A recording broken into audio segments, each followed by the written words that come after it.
Muito bem, estamos de volta com o nosso BH Todo Dia e eu quero falar de cinema aqui agora. Vou começar com o Maico, que está aqui do meu lado. Maico, você gosta de cinema? Muito, bastante. Vamos lá, um filme que marca a sua vida, assim. O Conde de Monte Cristo. Olha, cara, por quê? Eu já devo ter assistido esse filme umas 9 vezes no mínimo. É mesmo? É aqueles filmes que a gente fala junto com o ator, você sabe, até o...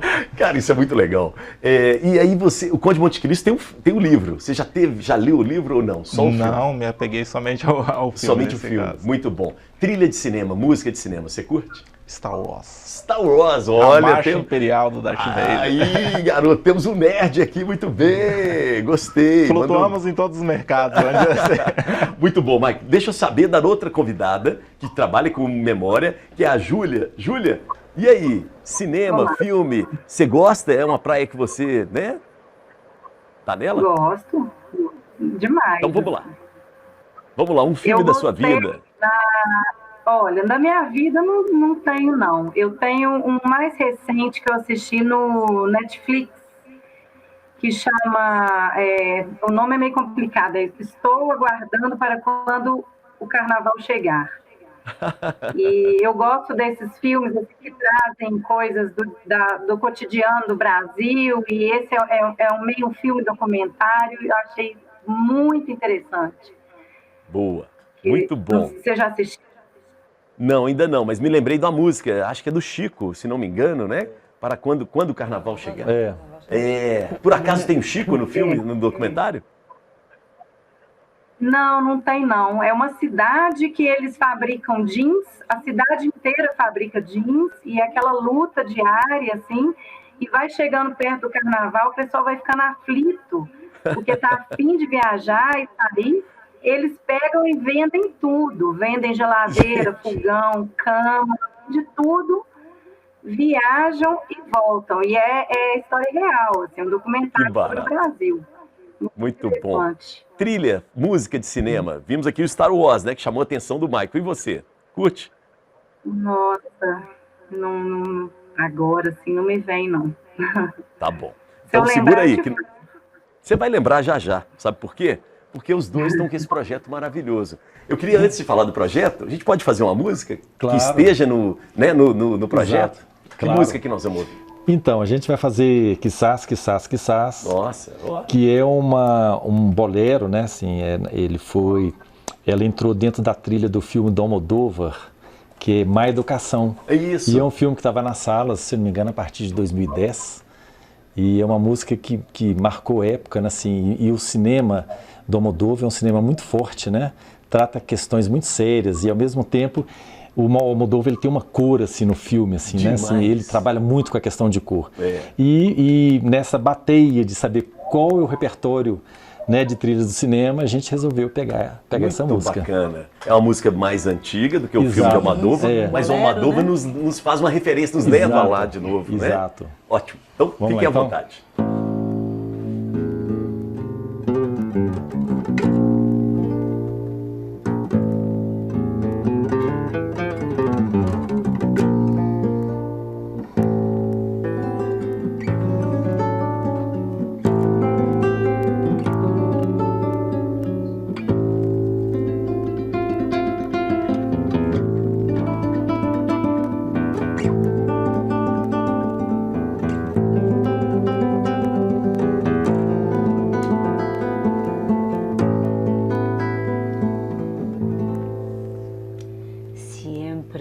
Que te pregunto que cuándo, cómo y dónde, tú siempre me respondes quizás, quizás, quizás.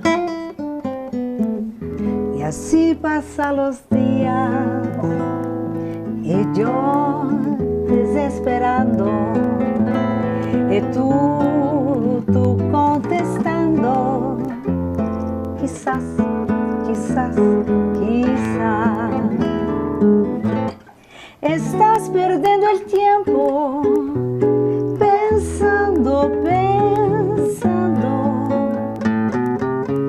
por lo que más tú quieras. ¿Hasta cuándo? ¿Hasta cuándo?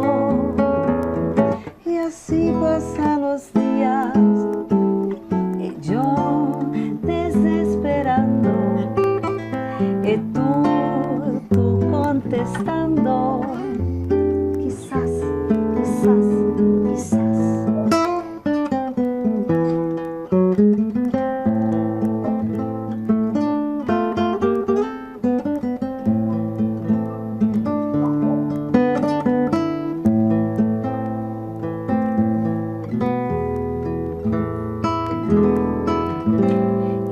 Pasan los días y yo desesperando y tú contestando, quizás, quizás, quizás. Estás perdiendo el tiempo pensando, pensando, por más que la tú quieras.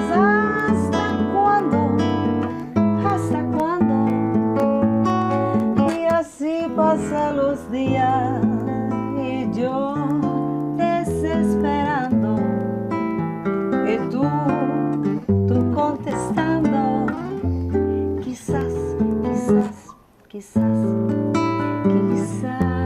quizás, quizás, quizás, quizás, quizás, quizás. Olha só, bravíssimo! Que maravilha! No.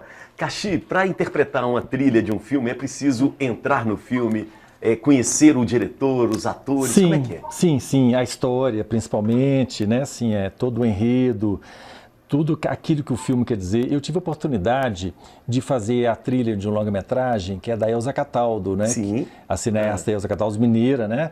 E é um filme que chama-se Vinho de Rosas. Me lembro, sim. É um filme que, inclusive, retrata a vida da filha de Tiradentes, que é uma visão, né, uma ótica feminina sobre Inconfidência Mineira. Porque quando se fala em Inconfidência Mineira, fala dos homens da Inconfidência Mineira.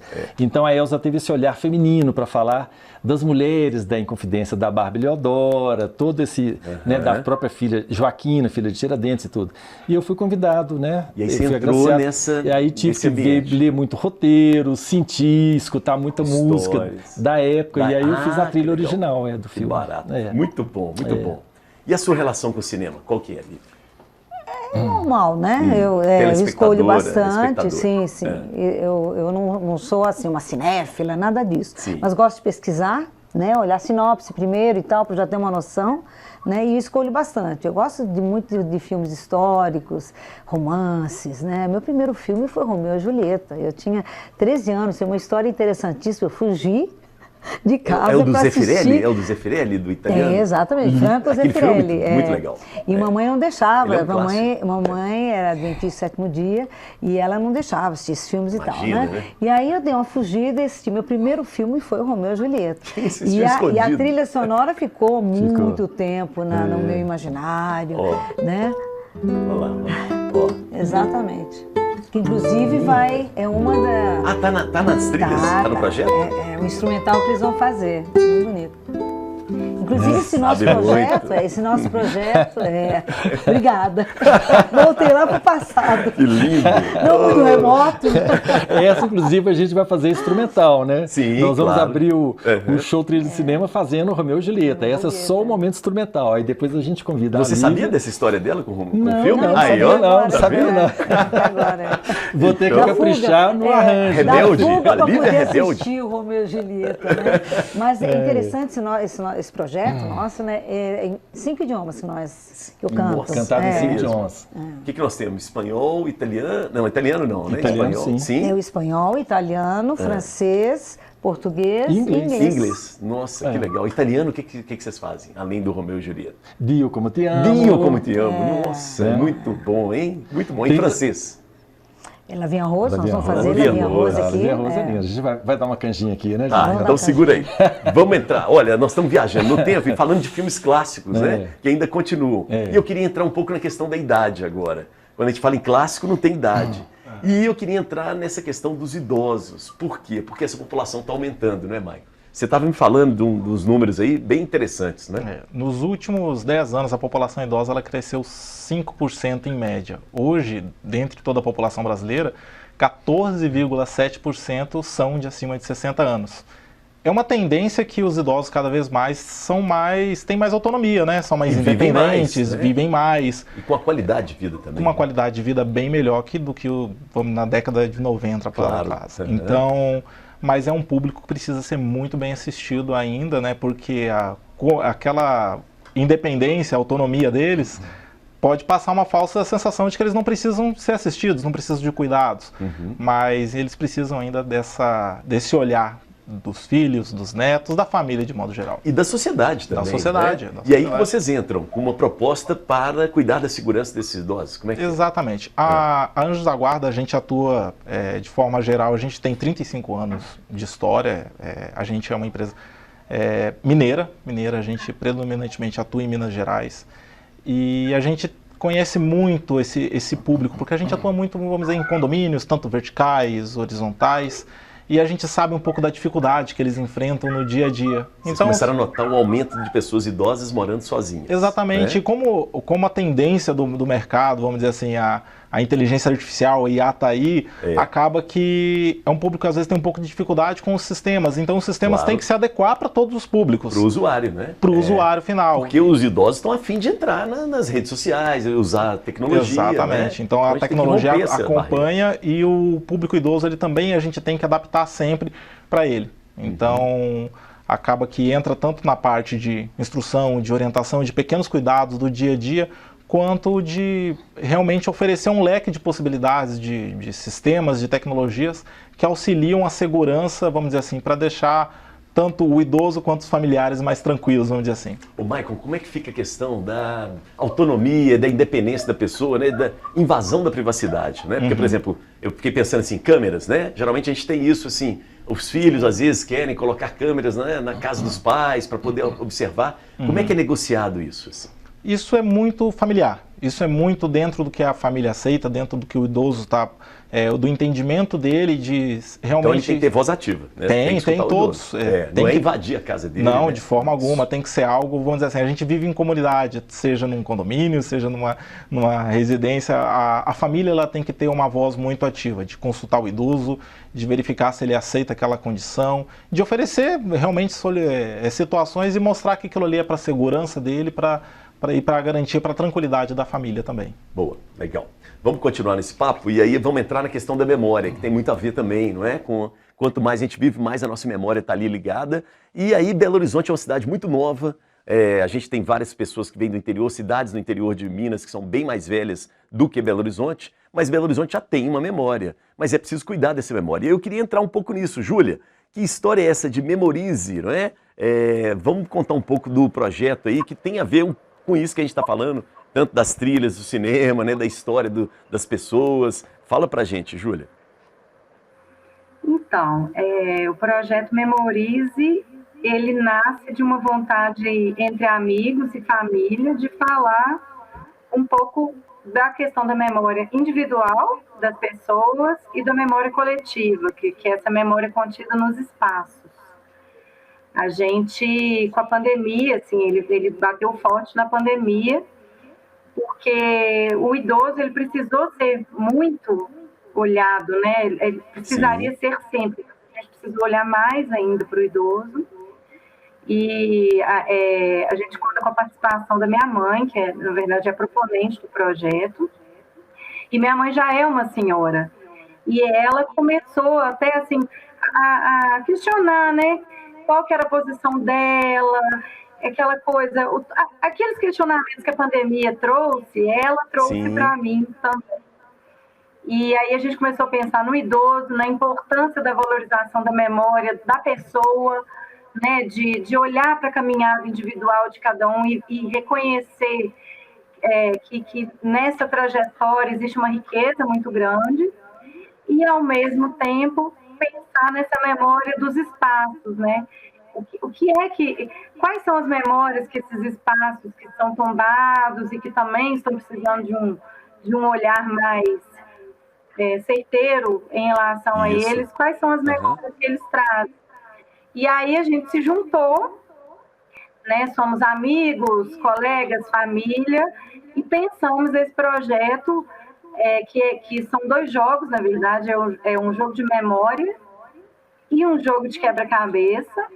Nós fizemos o jogo voltado para a terceira idade, então, assim, tamanho das peças, o formato, materiais e tudo, o que seria adequado para esse público de terceira idade. E aí, esses jogos, eles contemplam patrimônios arquitetônicos da cidade. Então, a gente fala da memória do antigo, né, desses edifícios, e, ao mesmo tempo, quer conversar com essas pessoas mais velhas e ver se elas resgatam memória, se elas olham para a história delas com um carinho que precisa ser olhado, assim. E aí nós fizemos esse projeto para o público dos lares permanentes para idosos de Belo Horizonte. Então, a gente distribuiu esses jogos para os idosos dos lares. E qual que foi a reação deles e delas? Como é que foi? Olha, eles adoraram. Assim, porque o jogo, além disso tudo, é aquele momento de estar junto, de descontração, de olhar para aquele... Por exemplo, a gente colocou, são 12 aí, edifícios. Isso. Estamos vendo algumas imagens do jogo. Isso, esse é o jogo de quebra-cabeça. Né, a gente fez a representação do conjunto moderno da Pampulha, mas o Estádio Mineirão, que ele não está, né, no conjunto moderno, mas ele é um edifício tombado e ele faz parte, né, dessa memória coletiva do Mineirão. E a Pampulha está para você, hein, Caxi?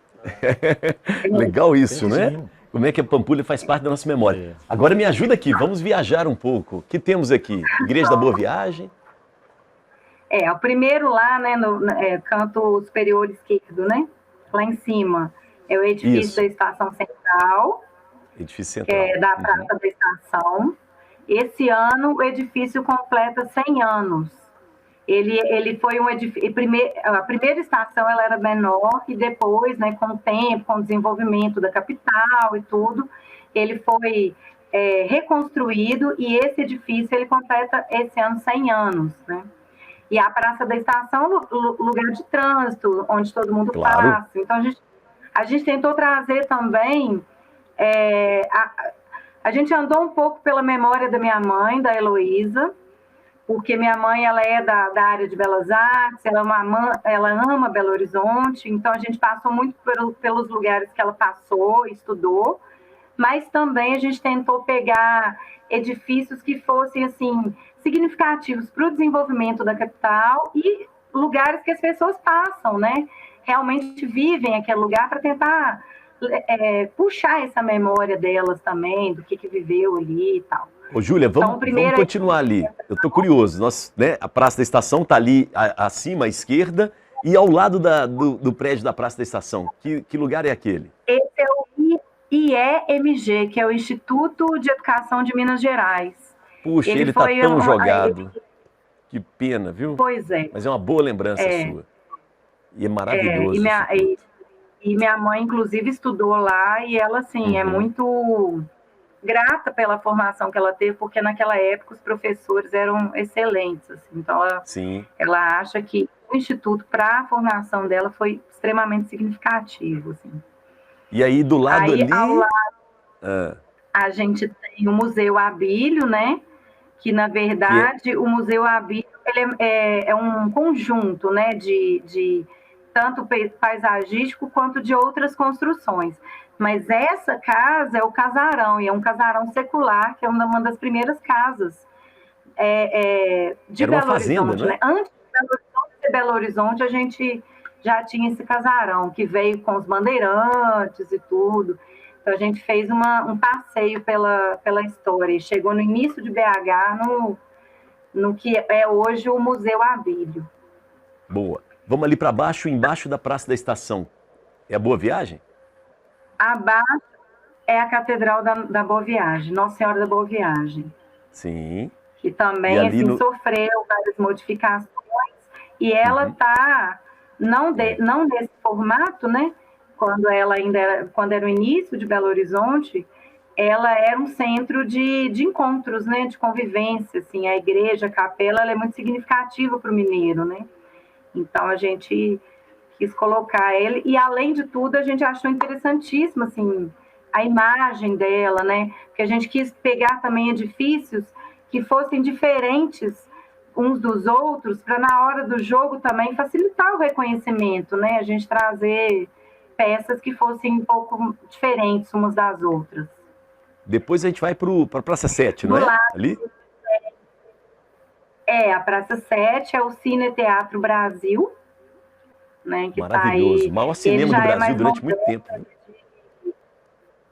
Pois é, e lá, assim, ele, no início, quando ele é de 1932, ele já é da sua geração mais moderna, né, BH se transformando, né, já a nova capital e tudo, e ele é um dos edifícios que as pessoas no início subiam lá no alto para poder ver BH.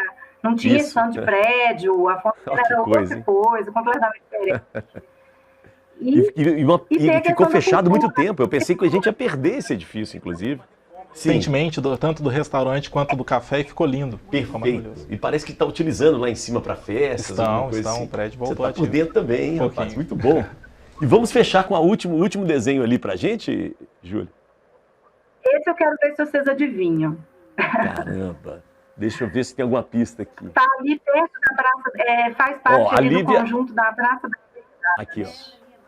É isso. É do Niemeyer. Ali na Praça da Liberdade, que a Lívia conhece bem, né, Lívia, que você gosta. Mas me parece que é o prédio da biblioteca, não é? Exatamente. É o prédio da biblioteca de Niemeyer também, né? Uhum. Isso. É do Ela Niemeyer, chama né, Luiz de Bessa. Isso. Luiz de Bessa. Muito bom. Ela foi o antigo serpentário e depois transformou-se em biblioteca. Aí são os idosos usando, né, o jogo, que é o Isso. a carta de memória, assim, né? quando a gente fez o projeto, a gente entrou em contato com os lares antes de fazer, para saber quais eram as necessidades, se realmente seria interessante, né? Porque além dessa questão mais assim de trazer essa memória mais pessoal e tudo, se realmente esses jogos poderiam auxiliar na continuidade do desenvolvimento. E aí a receptividade foi ótima e os psicólogos, né, os responsáveis pelas instituições estão usando, estão agradecendo e estão pedindo mais. Boa, estão muito falando bom, que tá parabéns. Faltando. E a gente agradece também, porque é a memória de Belo Horizonte sendo trabalhada. Muito bom. Vamos fazer o seguinte, nós vamos para o intervalo, daqui a pouco a gente volta, né, já no último bloco do nosso programa, que é o BH Todo Dia. Intervalo, nossos comerciais, por favor, maestro.